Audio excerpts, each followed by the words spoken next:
کچھ بھائی آئے ہوئے تھے، ان میں سے کچھ غالی شیعہ بھی تھے اور کچھ متاثرین بھی تھے، تو وہ یہی بحث میرے ساتھ کر رہے تھے، تو مجھے پھر پوری بات سمجھانی پڑی کہ یار پہلے علم حدیث حاصل کرو اور کوشچن کرو اور خاموش ہو جاؤ. اس طرح دنیا میں کام نہیں چل سکتا.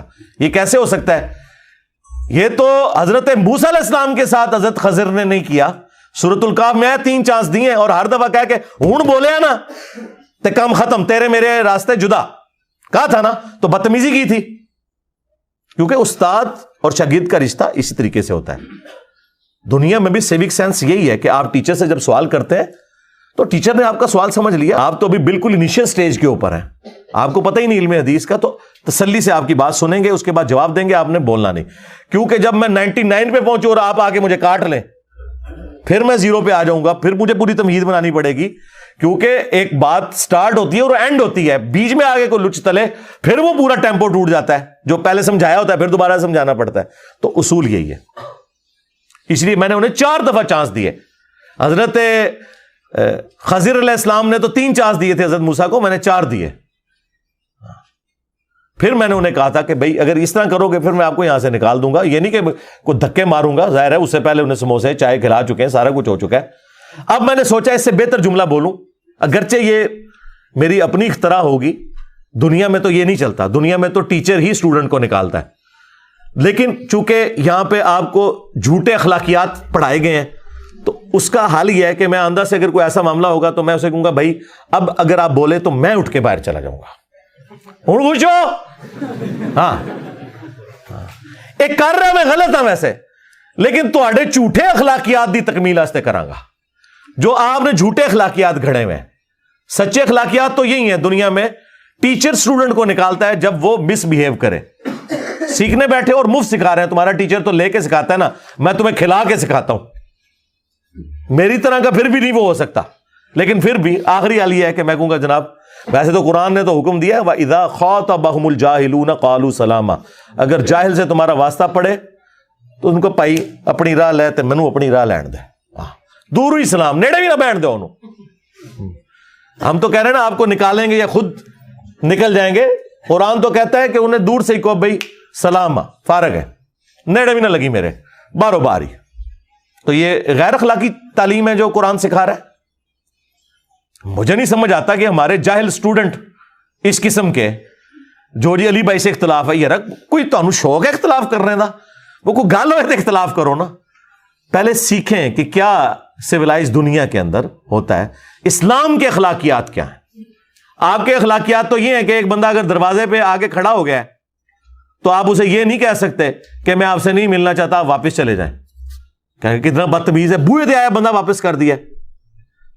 اسلام اس سے بھی آگے بد اخلاقی آپ کو سکھاتا ہے، جو آج کی اس سو کالڈ دنیا میں آپ کو بد اخلاقی بتائی گئی ہے کہ آپ جواب دینے کے بھی پابند نہیں ہیں. اسلام کہتا ہے 3 بار کھٹکھٹایا، جواب ملے تو ٹھیک، جواب نہ ملے واپس چلے جاؤ اور اس بات کا برا بھی نہ مانو. یعنی میں پابند نہیں ہوں کہ میرے دروازے پہ آ کے کوئی دستک دے رہا ہے میں اسے جواب بھی دوں. کتنی بد اخلاقی ہے. آپ تو کہنے یار ایک بوئے تے آیا یار چل جھوٹی موٹھی انہوں طریقے نال ہی کہہ دے. یہ ہماری دنیا ہے.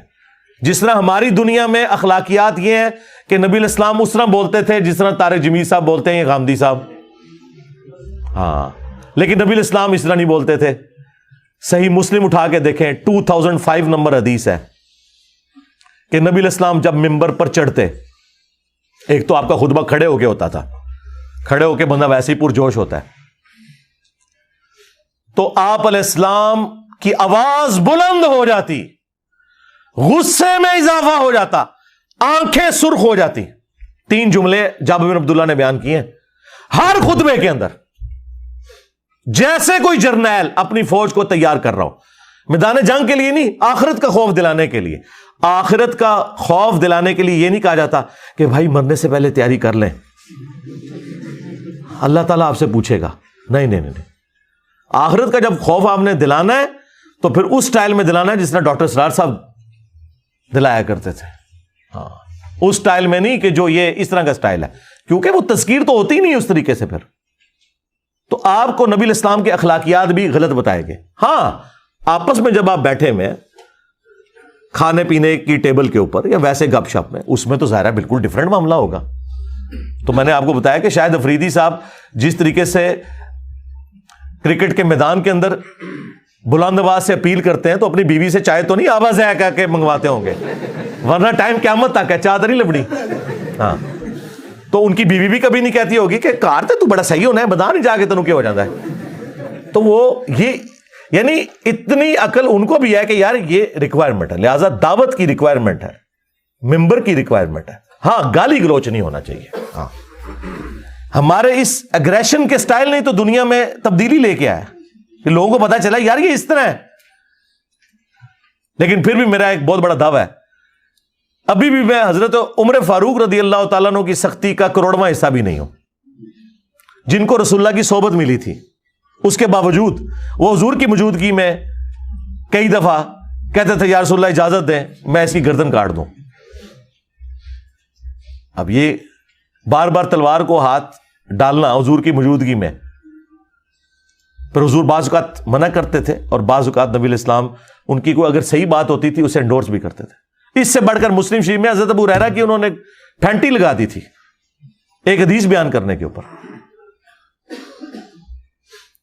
میں نے آج تک کبھی نہ تلوار سونتی نہ کسی کی پھینٹی لگائی، ٹھیک ہے. اور جو یہ سختی والا یہ بالکل غلط، کوئی سختی مجھ سے زیادہ نرم ہی کوئی نہیں. سرکار آپ کے بزرگ جب بولتے ہیں نا کہتے ہیں سوراں دے سور. ہاں آپ کے بزرگ جب بولتے ہیں تو اسام الارمین میں لکھتے ہیں کہ تمام دیوبندی مرتد اور ان کے علماء کے کفر میں شک کرنے والا بھی کافر. ہاں جی آپ کے جب دیوبندی بزرگ المہند لکھتے ہیں تو وہ سیدھا سیدھا فتویٰ لگاتے ہیں. احمد بریلوی ان کی جماعت کو کہتے ہیں شیطانی لشکر، جس طرح انبیاء پہ حملہ آور ہوتے تھے یہ علماء دیوبند رضی اللہ عنہم پہ حملہ آور ہوئے. تو مجھے بتاؤ میرے جیسا کوئی نرم ہے جسے سب لوگ قادیانی کہیں، کبھی کہیں یہ کافر ہے، کبھی کہیں دجال سے بڑا فتنہ، کبھی گالی گلوچ کریں، اور میں صرف ان سے علمی اختلاف کروں؟ آپ جو مرضی کر لیں، جو آپ کے فرقوں کے ساتھ نقصان ہوا ہے وہ تو آپ کے بزرگوں کی تعلیمات کی وجہ سے ہوا ہے نا. میں نے تو نہیں مطلب المہند یا اسام الارمین میں نے کسی غار یا کنویں سے تو نکال کے پبلک میں آگ نہیں نہ لگائی، یہ تو آپ پرنٹ کر رہے تھے نا، یہ تو آپ کی اپنی کتابیں تھیں. آج آپ انہیں آگ لگا دیں اور اعلان برات کر دیں، میں اپنی ویڈیوز بھی ڈیلیٹ کر دوں گا، لے قیامت تک کے لیے آفر ہے. لیکن مننا نہیں ساڑھے بزرگوں نے غلط کام پایا. میں نے نہیں اعلیٰ حضرت سے کہا کہ احکام شریعت میں لکھیں کہ جو وہابی ہیں، دیوبندی، اہل حدیث، شیعہ اور ایون قادیانی کافروں کو بیچ میں ڈال کے کہہ رہے ہیں یہ 1,00,000 دفعہ بھی اللہ کا نام لیں ذبیحہ مردار رہے گا اور یہود و نصارہ کا ذبیحہ جو ہے وہ حلال ہے. یعنی انہوں نے ان کو قادیانیوں کے ساتھ اور یہود و نصارہ سے بھی بدتر کہہ دیا. قادیانیوں کے صف میں تو وہ شمار کر کے گئے ہیں آپ کو. اچھا انہوں نے لگتا ہے اتو ہی عادت پئی ہے، انہوں نے اعلیٰ حضرت نے قادیانیاں اور کیا بدتر تھے منو انہوں نے وہی گال کرنی شروع کر دی تھی. اے اپنے بزرگوں کو یہ کچھ سیکھا جائے. میرا دعویٰ ہے کہ جن ٹاپکس پہ میں بول رہا ہوں مجھ سے زیادہ نرم بندہ ہی کوئی نہیں ہے پلانٹ ارتھ کے اوپر ان ٹاپکس پہ بولنے والا، کہ اینڈ پہ میں آپ کو کہوں کہ چندے انہیں دو، نمازیں ان کے پیچھے پڑھو، علیحدگی نہیں اختیار کرنی، گالی گلوچ نہیں کرنا، صرف علمی اختلاف کرنا ہے. اور اپنی بھی کوئی چندہ بک نہیں بنائی کہ چلو ان کا چندہ ادھر گھیر کے لے آؤں، نہ ایسا بھی کوئی نہیں ہے. تو ہمسا ہو تو سامنے آئے. تو یہ ساری چیزیں میں اس لیے سمجھا رہا ہوں تاکہ آپ کو اوورآل پوری پکچر کلیئر ہو کہ بڑی ذمہ داری کے ساتھ یہ پلیٹ فارم اپنی دعوت حق جو رسول اللہ کی دعوت حق ہے صلی اللہ علیہ وآلہ وسلم وہ پبلک تک پہنچا رہا ہے.